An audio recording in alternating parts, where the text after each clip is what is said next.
Unit 4 chemical kinetics.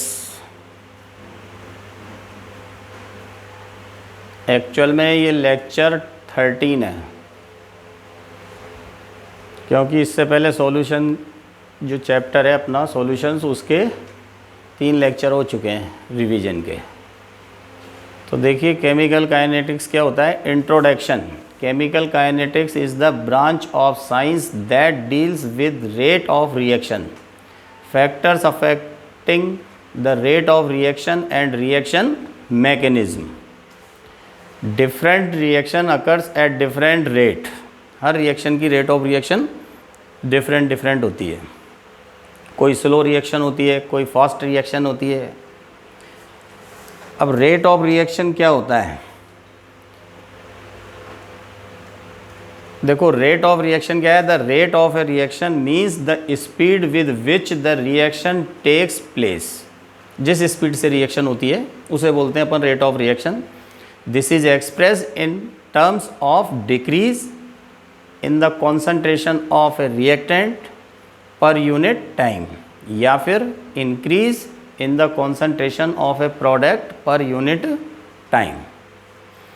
Mathematically, it can be expressed as rate of reaction is equal to decrease in the concentration of a reactant upon time interval, या फिर increase the concentration of a product upon time interval is equal to del x upon del t।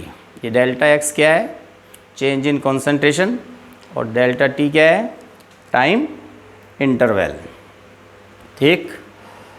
For example, A car driver starts his journey at 9 AM with odometer reading x miles. At 11 AM he reaches his destination. The odometer reading at destination is y miles. 9 बजे चला, x mile से start हुआ, 11 बजे पहुंच गया, कितना, y miles. The rate of his travel can be calculated as, rate क्या होगी, यानी कि speed, change in distance upon time interval. तो चेंज इन डिस्टेंस कैसे निकालेंगे, डिस्टेंस कौन सी, final distance minus initial upon final time minus initial time. तो फाइनल डिस्टेंस क्या है, y minus initial x, 11 minus 9, ये टाइम इंटरवल कितना आ गया, 2। तो y minus x upon 2 miles per hour, ये उसकी कार की स्पीड आ गई। इसके बाद देखो, above example indicates that the car has been driven with uniform rate, but actually it has been driven sometimes faster and sometimes slower depending upon the condition of road. कभी धीरे चलेगी, कभी तेज़ चलेगी, डिपेंड किस पे करेगा, कंडीशन जो है रोड की उस पर। तो देखो, दस the overall rate is an average rate. तो ये जो स्पीड आई कार की, ये कौन सी है, average. And the rate at which the car was moving at any instant, किसी मोमेंट पर जिस स्पीड से चल रही है उसे अपन क्या बोलेंगे, called instantaneous rate. The rate measured over a long time interval is called average rate, and the rate measured for small time interval is called instantaneous rate. तो इंस्टेंटेनियस तो क्या होता है, इमीडिएट जो डिटरमाइन की जाती है, और सफिशेंट टाइम इंटरवल में जो रेट डिसाइड होगी वो कौन सी होगी, average rate. In general for any reaction of the type A + B gives C + D। अब अपन एक एग्जांपल ले रहे हैं। एक रिएक्शन है जिसमें A और B क्या है, रिएक्टेंट है, और C और D क्या है, प्रोडक्ट है। तो देखो, एवरेज रेट ऑफ रिएक्शन क्या होगी, minus del A upon del T is equal to minus del B upon del T is equal to plus del C upon del T और plus del D upon del T। अब मैं आपको बताऊं, ये minus का मतलब है rate of disappearance of A। Minus del A upon del T का मतलब हो गया रेट ऑफ डिसअपीयरेंस। माइनस का मतलब है कि जो ए और बी है रिएक्टेंट, इनकी कॉन्सेंट्रेशन टाइम के साथ साथ क्या हो रही है, डिक्रीज हो रही है। तो रेट कभी भी नेगेटिव नहीं होती, किसी भी व्हीकल की जो स्पीड है वो कभी नेगेटिव नहीं होती। तो जो चेंज इन कॉन्सेंट्रेशन ऑफ ए निकालेंगे अपन, तो इनिशियल और बाद में थोड़ी देर बाद क्या होगा, कम हो जाएगी कॉन्सेंट्रेशन। तो जब कम हो जाएगी तो फाइनल माइनस इनिशियल क्या आएगा, नेगेटिव। तो उसको पॉजिटिव लाने के लिए अपन ने क्या मल्टीप्लाई किया, कैसे, माइनस से। तो ये माइनस कोई प्लस माइनस चार्ज नहीं है, ये क्या है, rate of disappearance of a, concentration change in per unit time, यही तो होता है रेट। और इक्वल टू, या फिर रेट ऑफ रिएक्शन अपन इससे निकाल सकते हैं, बी से क्या है, rate of disappearance of B, या फिर रेट ऑफ एपीरियंस ऑफ सी, या rate of experience of D. चारों में से किसी से भी रेट ऑफ रिएक्शन डिसाइड की जा सकती है। where A signifies the molar concentration of A and delta A stands for the change in molar concentration of A, ठीक है। The negative sign placed before a reaction rate symbol signifies a decrease in concentration of the reactant with increase of time, and a positive sign before the rate symbol signifies that the concentration of product increases with increase of time. Now average rate, average rate of reaction, the rate measured over a long time interval is called average rate। अभी बताया था, the rate of reaction average rate is defined as the change of concentration of any one of the reactants or products, या तो reactant हो या फिर कोई भी प्रोडक्ट हो, इन पर यूनिट टाइम। रिएक्टेंट या प्रोडक्ट की पर यूनिट टाइम में जितनी कॉन्सेंट्रेशन चेंज होगी उसे अपन एवरेज रेट ऑफ रिएक्शन बोलेंगे। तो एवरेज रेट ऑफ रिएक्शन क्या हो गया, formula, change of concentration of one of reactants और products upon time taken for the change. Now consider the reaction between carbon monoxide and nitrogen dioxide NO2। तो CO plus NO2 gives CO2 plus NO। This equation shows that 1 mole of CO reacts with 1 mole of NO2। देख लो आप, इसका भी 1 मोल है और इसका भी 1 मोल react हो रहा है। 1 mole each of CO2 and NO form. और क्या बन रहा है, 1 मोल कार्बन डाइऑक्साइड का बन रहा है और 1 मोल किसका बन रहा है, नाइट्रोजन मोनोऑक्साइड या नाइट्रिक ऑक्साइड बोलते हैं इसको। The average rate of reaction can be expressed either by decrease in concentration of reactant, कौन कौन से, CO या NO2, या by the increase in concentration of any one product, CO2 और NO2, सॉरी CO2 और NO। तो या तो इन दोनों में से कोई एक ले लो या इन दोनों में से कोई भी एक ले लो। अब देखो कैसे करेंगे, ये 10 rate of reaction is equal to rate of disappearance of CO या rate of disappearance of NO2, और या फिर rate of experience of CO2 और rate of experience of NO। या तो NO के बनने की जो स्पीड है या CO2 के बनने की जो स्पीड है या NO2 और CO के डिक्रीज होने की जो स्पीड है, उसे अपन क्या बोलेंगे, रेट ऑफ रिएक्शन।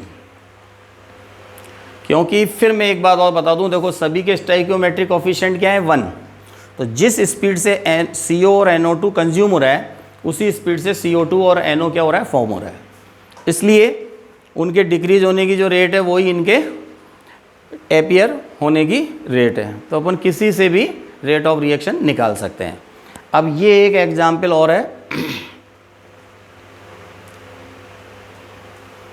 देखो for the reaction 2H2O2 gives 2H2O plus O2। अब यहाँ क्या हो रहा है, 2 मोल हाइड्रोजन पेरोक्साइड के डिकम्पोज होकर 2 मोल्स किसके बना रहे हैं, वाटर के, और 1 मोल किसका बना रहा है, ऑक्सीजन का बना रहा है ना।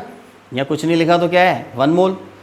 तो इसमें लिखा है देखो, when 2 moles of H2O2 decompose 1 mole of O2 and 2 moles of H2O is formed, the rate of increase in the concentration of O2 is half that of the disappearance of the concentration of H2O2 and increase in concentration of H2O is the same of the disappearance of the concentration of H2 in the same time interval। देखो same time interval में जिस speed से hydrogen peroxide consume हो रहा है उसकी half speed से ये अपीयर हो रहा है O2, क्योंकि उसका कोफिशिएंट कितना है 1।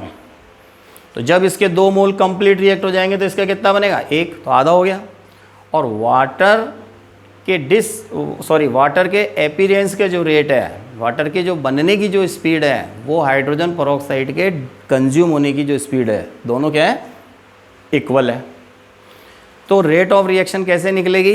Rate of reaction is equal to ये किसका एक्सप्रेशन है? रेट ऑफ रिएक्शन का। तो रेट ऑफ रिएक्शन क्या हो गई? देखो, rate of appearance of O2 या -1/2 का मतलब rate of half of the rate of disappearance of hydrogen peroxide, या फिर half of the formation rate of formation of water.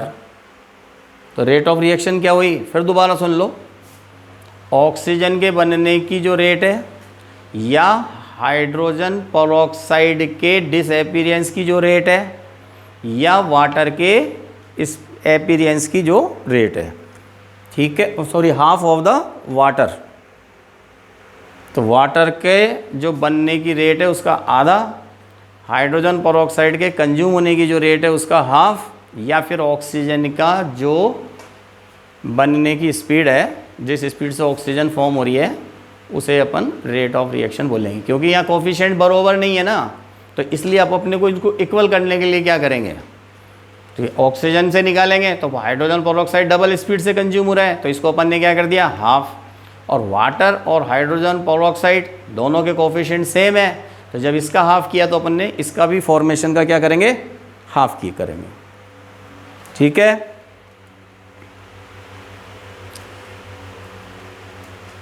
अब इसके बाद देखो इन जनरल, अब जनरल एक्सप्रेशन देख लो। In general, for a reaction N1A plus N2B gives M1C plus M2D. The rate is expressed as, क्या निकालेंगे? देखो, -1/N1 rate of change in concentration of A, -1/N2 rate of disappearance of B, 1/M1 rate of appearance of C, या 1/M2 rate of appearance of D, ठीक है। सबके coefficient को 1 करके लिख दिया, इससे ये सब इक्वल हो गए, तो ये सब क्या हो जाएगी? रेट हो जाएगी। माइनस का मतलब डिसअपीयरेंस, और जहाँ प्लस लिखा हुआ है या कुछ नहीं है साइन तो वो क्या है? अपीयरेंस, ठीक है। तो इस तरह से अपने को लिखना है जनरल एक्सप्रेशन। अब एक एग्जाम्पल से समझ लो। देखो, rate of formation of nitric oxide NO in the following reaction is 3.6 × 10⁻³ मोल पर लीटर पर सेकेंड। ये बैलेंस इक्वेशन हो गई। 4NH3 + 5O2 gives 4NO + 6H2O।